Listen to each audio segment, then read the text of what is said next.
welcome back to The Local Perspective. I'm Jerry Deschane with the League of Wisconsin Municipalities. If there's one guy in this state that you really want to know what his perspective on local government is, who would that be? I'm betting it's our guest today.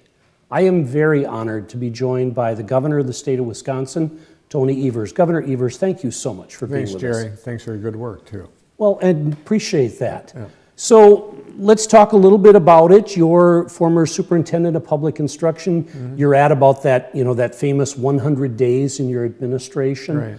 Well, let's start with the basics. What made you want to go from education, which in many ways was your life, Sure. to being governor? What was the driver? Well, the driver was, and I think most people agree with me, that what's best for our kids is best for our state. We have to have an educated workforce in order to, have our young people be educated appropriately so that we have good workforce going forward, to have good citizens that get out and vote and do things locally to make sure that our communities thrive. So I always believed that was the case, and I felt, frankly, that we were moving backwards on that pledge, and so I felt that it was important to run for governor, and certainly glad I won. But the important thing is that we come together as a state, make sure that the services that people want, and that the league is certainly a good example of that, making sure that the services that we need to have for our people in the state are delivered well and funded appropriately. Okay, and I should say, Governor, it has been, I did the math this morning, it's been 38 years since I've, as a reporter, interviewed a governor. So go easy on me if you would. Right. Ditto. Well, and as it turns out, that was Lee Dreyfus, who was the chancellor of the UW-Stevens Point. Sure. So apparently I only interview education governors. Yeah, and well, on top of it, little known fact, Tommy Thompson actually appointed Lee Dreyfus to serve as state superintendent for a period of time when Bert Grover left that position a little early. So Governor Dreyfus not only was chancellor at the UW-Stevens Point, he was also governor, obviously, and also for a short period of time state superintendent. Little known fact for you. Write that one down too. Yeah, there you go. So we're at that, that sort of magical, mythical 100 days point, give or take. When you walked in the door to the governor's offices, what's been the most challenging part of this first 3 months? Well, certainly not surprisingly, but certainly the rhetoric that goes along with developing a budget and getting a budget through the legislature, all that. The rhetoric, it wasn't a surprise, but I don't think the rhetoric on both sides, I'll say this, is particularly helpful. I call it huffing and puffing. I know that's an old term, but at the end of the day, that kind of rhetoric doesn't, people in Wisconsin don't want it, and frankly, it doesn't accomplish anything. So that, as I said, it wasn't a surprise, but the level of it is not where I would want it. I'm curious, Governor, have you chatted with your predecessors to kind of get their perspective, or other governors, and what was their take on things? Well, I have talked to some, previous governors, and basically they talked about what I feel strongly about, is that the issues that I ran on and won on, you have to continue to advocate for that. There are people will question their judgment about how they voted. So to me, it was quite clear what this last election was about, and so we'll basically stay the course and don't be distracted by the rhetoric. Okay, and we'll get into the budget in just a few minutes, but before I go there has to have been something when you walked in that you were very pleasantly surprised by. Well, first of all, I continue to be not surprised but gratified by the kind of the response people have to what we're advocating for. There's wide support for making sure that and I know you want to get into the budget later, but those things, sure, whether education, making sure that our roads are good, all those things that people, they continue to advocate for that. When we do listening sessions across the state, that is very gratifying, but also not surprising. I mean, this is a state that expects good services and has some deficits and deficiencies in those areas, and they want things done. And so I think the the can-do attitude that I hear outside of the bubble of Madison is very rewarding. All right, great. Well, and we've kind of danced all around it, so let's talk about the budget. You've introduced your biennial budget proposal, and my mayors and village presidents would not let me go any further without thanking you. By every measure you can imagine, this is a very good budget proposal for local governments. You talk about restoring the 2% floor for property tax levies, a 2% increase in shared revenue, which we have not seen in many years, sustainable transportation funding, fee relief, dark store, repeals of local labor restrictions, eminent domain. I had to make a list because I didn't want to forget one. So first of all, on behalf of local government in Wisconsin, thank you. Well, and Jerry, I appreciate that, but actually to get to that point around those various issues that you talked about, I think we need to just take a step back and why I and our administration came to that point to advocate so strongly about it is that I think the people of Wisconsin know, and I know as a, I was a local superintendent and principal and a teacher, and so I know local government from the education world, but I also know local government is where all the hard, whether it's local, whether it's municipalities or counties, making, that's where the hard work happens. That's where, I don't want to say the rubber meets the road, but that's where the rubber meets the road. For the most part, most of the hard work, whether it's around education, plowing streets, making sure that local parks are in good shape, or making sure that we have citizens that are well in their areas around mental health issues and so on. That always has flowed to and the expectations were about local government. So we needed to establish a new relationship there that I think had been kind of left floundering for several years. And once we come to that conclusion, and it should be no surprise to anybody that conclusion is the right one, is then okay, yes, then we have to provide some flexibilities and frankly provide more resources and value those services.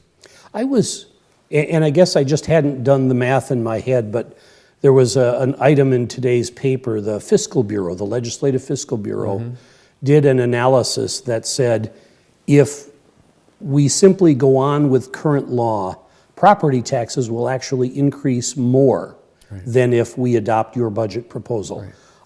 First of all, explain that to me. Well, certainly, if the state steps up and does their share as far as providing resources to local municipalities and counties, then the need for them to raise financing, especially in the school sector. You look at all the referenda that have passed over the last 5 or 6 years. It's just a huge amount of pent up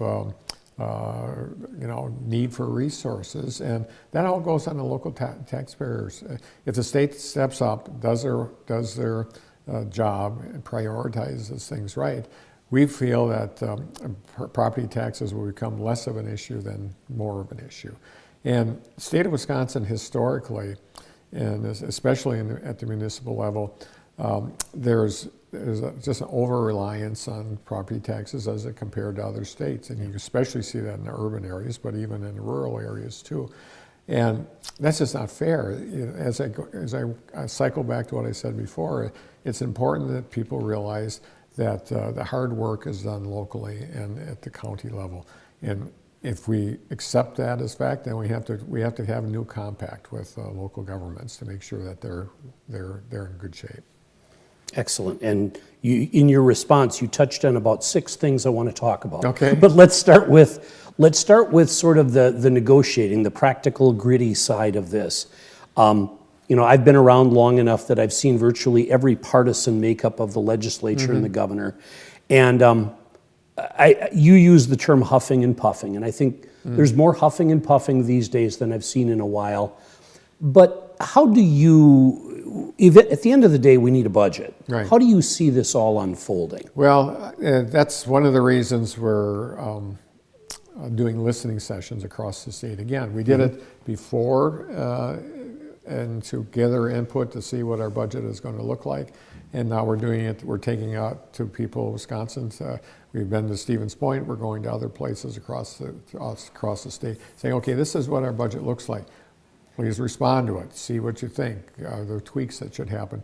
I believe that this is the people's budget. I know that kind of makes people ornery on the other side, but the fact of the matter is this is what people have asked us, this is what polls have shown us, this is what we hear.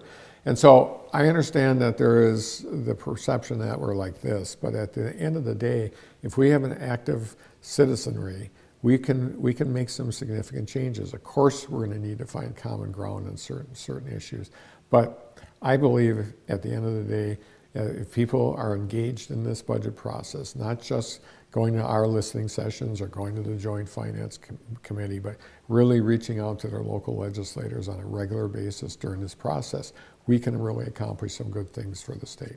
And that leads right into a question of, we're speaking, our primary audience is typically city and village officials, elected officials, appointed officials. How can they be helpful? Well, they can be helpful by reaching out to their local legislators. I'll use this as a small example. One of the most active and efficient lobbyists for their cause are the local public librarians. Oh Lord, yes. Yeah, right? and in both ways, at the local level and the state level. But those folks know how to do it. They deal with issues at the local level, and they deal with their local state representatives, the people that represent them in the Capitol. That's how sausage is made. And I certainly hope that municipal officials will make sure, most municipal officials are represented by folks on the Republican side. And they need to make sure that they reach out to their local officials and make the case for local government to get the resources they need and to establish a better working relationship between state and local government. I've been with the league just 5 years now, but consistently I've said a similar thing to local officials. I mean, you're the 900-pound gorilla. Right. I've been a lobbyist in the state capitol for perhaps too long. The people they really want to hear from are the mayor, the school superintendent, sure, the local council members. Right, absolutely, and that's critical. And I know we've always said that, but I think it's a bit of a new day here. We had an election in November. I made it very clear during the election that it's a new day as it relates to relationships between local government and the state government. I won that election, and I will continue to advocate for it for local governments here. But we also have to have the local folks step up and reach out to their colleagues that are state legislators and say, hey, this is what we need. That all politics are local, and make no mistake about it. As I said, with local public librarians, they get it. They've always used it well, and I think it's increasingly clear to me that if we want to make some changes, local public officials and the people they represent need to step up. Great. Well, and on a related note, the Wisconsin Policy Forum had a report last November, and they updated it this spring on local referenda. I think the statistic was in 2018, 90% or more than 90% of local referenda, and these were almost all school referenda, and that's for $2 billion. Right. All passed. Right. And then this last spring election, it was something like 75% of all of those referenda to raise taxes, to put the coarsest possible term on it. Right. What does that say to you as governor? That says to me that we're not doing the job right here in the Capitol. This has been my mantra right from day one. We have to understand that when people vote for a referendum, and you're right, last November it was 90% of the referendum passed. When the people locally are saying, we need more resources, and if you're not going to do your job, state, we're going to do it here. And that's exactly what's happened. It's been this, relatively speaking, a hidden tax, in that the people of Wisconsin are saying, hey, education is a state responsibility. hey, by the way, making sure that we can fix the potholes locally. That the state has to play a role in that. That's just not a local issue. And so if we have expectations for services locally, we have to be a good partner. So I think the people have spoken on this issue, and I think we're going to succeed. Great. We've talked through this interview, and it's kept coming up, the local perspective. But I want to ask you straight up, what's your local perspective? How do city and village governments fit into the landscape? Well, they're the heart and soul of what's going on. I was born and raised in a small town, Wisconsin, Plymouth, and or outside of Plymouth, frankly. And I saw how the police services are making sure that the volunteer fire department had the good resources they needed. And so I grew up with that. And as I worked in school districts across the state, whether it be Oakville or Toma or in other areas, larger areas such as Oshkosh and in the Madison area, I saw how important those services were, how important that people that lived locally, how they interact with those local officials, and it's kind of where democracy happens. And so for me as governor of the state of Wisconsin, I think whatever we can do to advance democracy, that's our ultimate goal. And putting handcuffs on municipalities is not one of those things. When we interfere with areas where the municipalities have better access to information, better access to what the local vibe is on certain issues, and then the state says, oh, by the way, we don't care of what you say as a local official, I'd say that's a mistake. And so making sure that we kind of reverse the trend of taking away local control. Of course, the state and local governments have to make sure that they're on the same page on a whole number of issues, whether it's water quality or making sure we have a good education system. But it is a partnership. It's not a one-way street. And if we can detour on that subject, something you mentioned about the need for us to work together, and you mentioned water quality. You toured several flooded areas in Wisconsin a few weeks ago, and you talked about the need to sort of take the long view. Yeah. And that you wanted to sit down with local governments, regional organizations, and sort of think about the long view. What do you see? What do we need to do more of that we're not doing? Yeah, that's a great example. The whole issue of flooding control.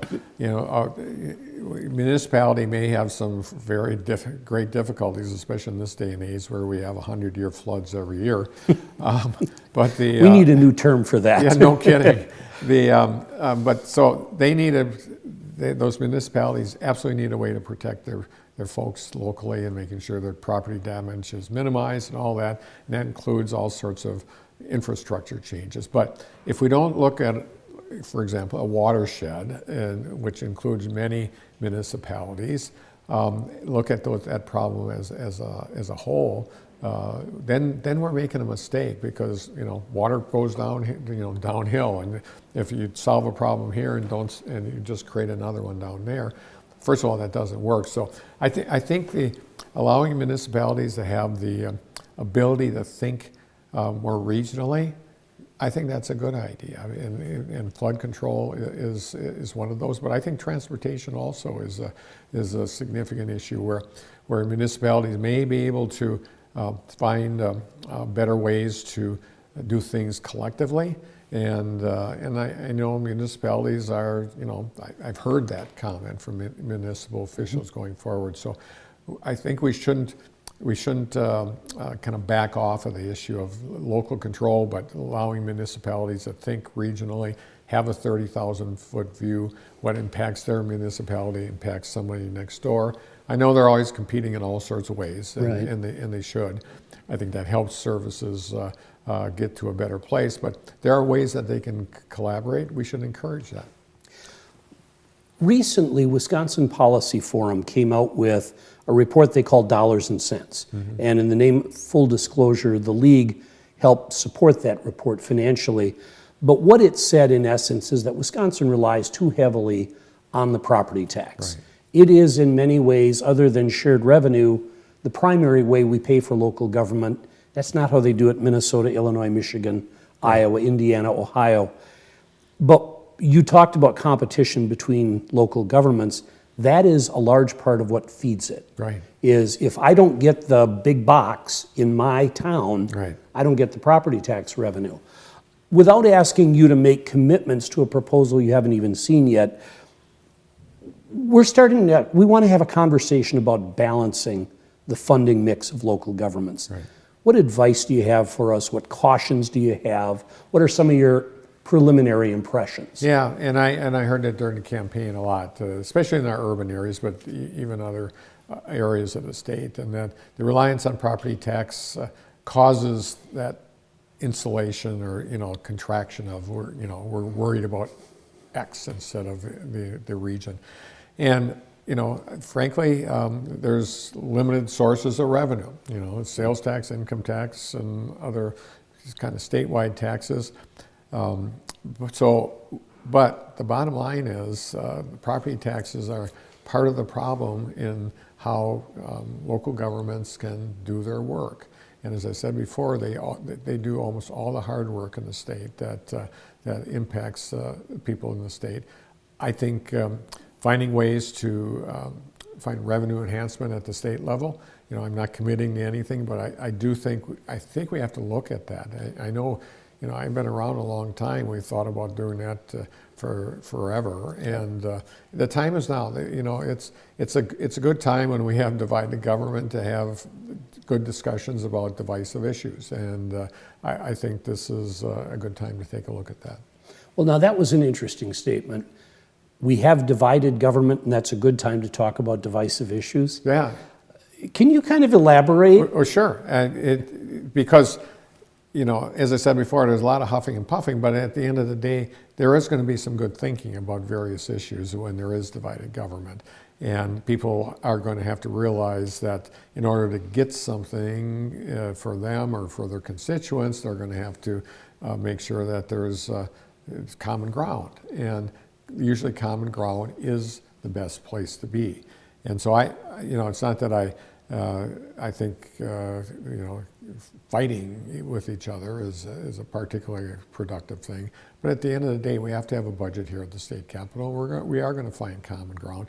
And at the end of the day, municipalities have to be able to be heard around the issue of property taxes and the over-reliance that we have on that. How do we solve that? Yes, it's likely going to be if we don't get it there, we're going to have to get it someplace else. That or cut services, and I think the people of the state have cut services as much as they want to, or as they feel comfortable doing. So the time now is to have that discussion. Great. Let's shift the focus a little bit. We've talked state local. Let's talk about local, mm-hmm. The relationship between municipal government and schools. Virtually every one of my mayors and village presidents will tell you that having a great school system, having a really good school is vital to them, to the city, not the school, but that's the center of the community. You've been in this your whole life. So first, the easy question, what does it take to have a good school in a community in Wisconsin? It has to be a school district that, first of all, balances the issues of workforce development and becoming good citizens. I think we can walk and chew gum at the same time, frankly. And so we just have to have a good comprehensive education system. Clearly, it makes it more difficult to do that when you have fewer and fewer resources.